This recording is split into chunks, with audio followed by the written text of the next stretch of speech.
what God cannot do does not exist. The people where they argue with, should you say what God cannot do does not exist, or what God will not do does not exist, I beg, forge your own and then make your own go viral.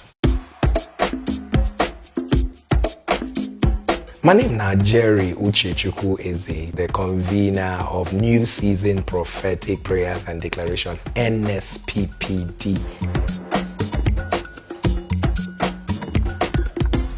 I grew up for a very poor home. So my mother is a single parent.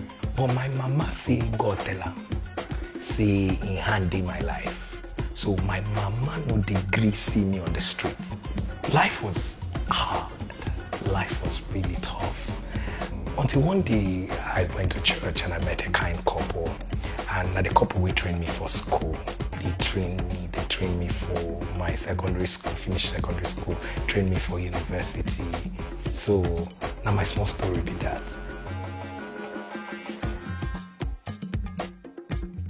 The very first thing I do where I go call work, that's to work for Media House. I used to read news. I did read news way back on BCA. So from reading news, I got a job with the World Bank project on HIV and AIDS. I was a communication specialist, So I do that work small. I can't get another bigger one for United Nations, specifically UNFPA, still as a communication specialist and a media person.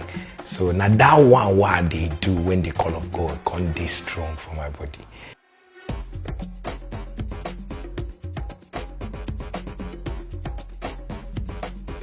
The people where they talk, the people where they argue with what God cannot do, should you say what God cannot do does not exist, or what God will not do does not exist, make them bring out their own and make they cause their own to go viral. But you see, I no get time to they argue with people.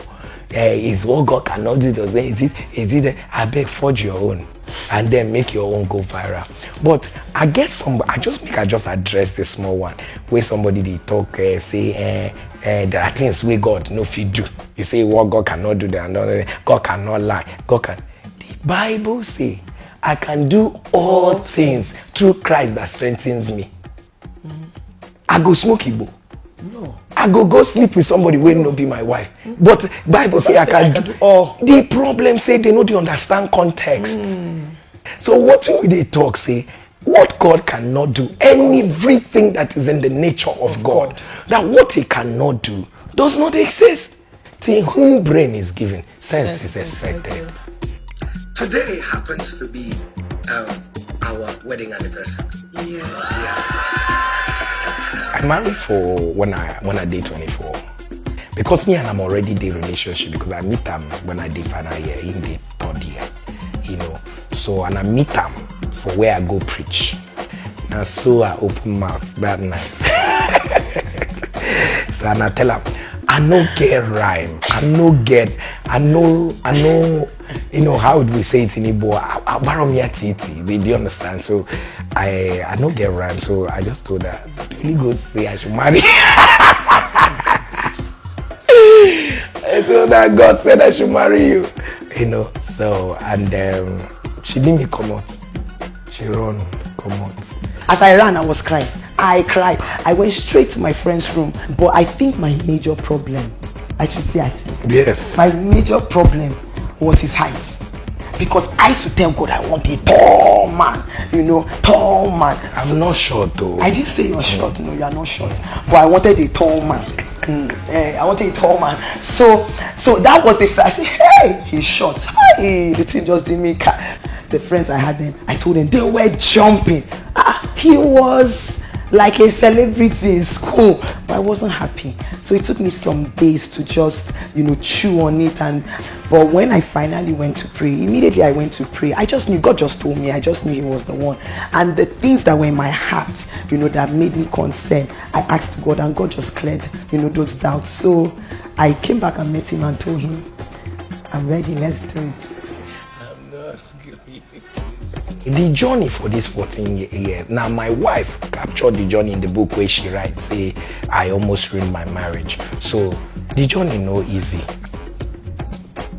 anger is a bad thing. Anger is a bad thing. It really affected us. It really affected us, if not for the kind of person that he is. He came from a place where he saw a lot of peace. Everything was just fine. I came from a background where, fighting was normal. It's not like it was normal, but I saw a lot of it, and I saw a lot of raising of voice, shouting. So that was such a challenge because it was draining him. It wasn't draining me, but it was draining him, and it was such a huge challenge because at some point he became so quiet. I knew then, that early time in marriage, whenever he sees me, he just lights up, and all of that. But the more I kept doing this thing, the light left. There was no more light. It was just you're there, you're existing, okay. Anything you want, that kind of thing. So I think that's even when sense started coming back, when I just started discovering that I'm losing this man. The turning point when she began to have a deep relationship with God. And I must tell you, you see this ministry, I don't know how many women who support me the way my wife has supported. That's the truth. Okay, as a young man, we even be pastor, we do well in ministry, so to speak. How I take get into all these women side chick nonsense and palaver. They say are they very disciplined, and I don't put parameter in place when no go make it easy.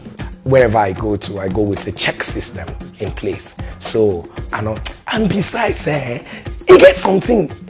You won't make her lose the thing where God they do in my life. You won't make her lose that one na too much treasure. Now no go lay am for the lap of Delilah. I no fit. I like where me and God dey. So when I look the thing where they flow from God. Now come and use it just oppose it because they look one side chicken, and then everything where they do, every of your anointing they go just disappear for 1 second. Waiting I go tell my generation. And also when you live a very prayerful life, you get some things where fire go generate, where chikaya no go penetrate. I don't dare my house before, woman naked from my house when my wife go London. At that point in time, now only God that stays in heaven with. And the worst thing will happen that at that time I work for World Bank project on HIV and AIDS. I get condoms where my driver they sell condom at the time. So I don't tell my driver, I say, please make sure that all the condom, I was angry with him, I say offload all the condoms in the house because they are not supposed to be sold. And so he offloaded the condoms and lubricant.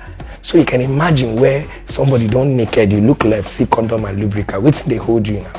But I know say, waiting God go use me during the future. Big pass the pleasure where I won't get now. I'm not gonna lie, say there was no reaction. Do you understand? But I run. I live. I no one think. I no one meditate because that's where the problem is. The problem is not in what you saw. The problem is in what you were meditating on. Far when that they will remain on us. Okay, one thing where people don't know about me, they say, I know they like cockroach, especially the flying ones. I know they like. You don't like it or you're afraid of it? Which one? I don't care. It's because they say like it. I don't like it. But you're afraid of it. Okay, so I feel leave room for cockroach actually. So I know this. So that's why actually I try to leave. I don't like to see cockroach, even the small one. I know they like see cockroach, and I know they. And I think waiting people don't know. Maybe some people know, but I won't underline now. I get heart for people. People matter. They touch me well.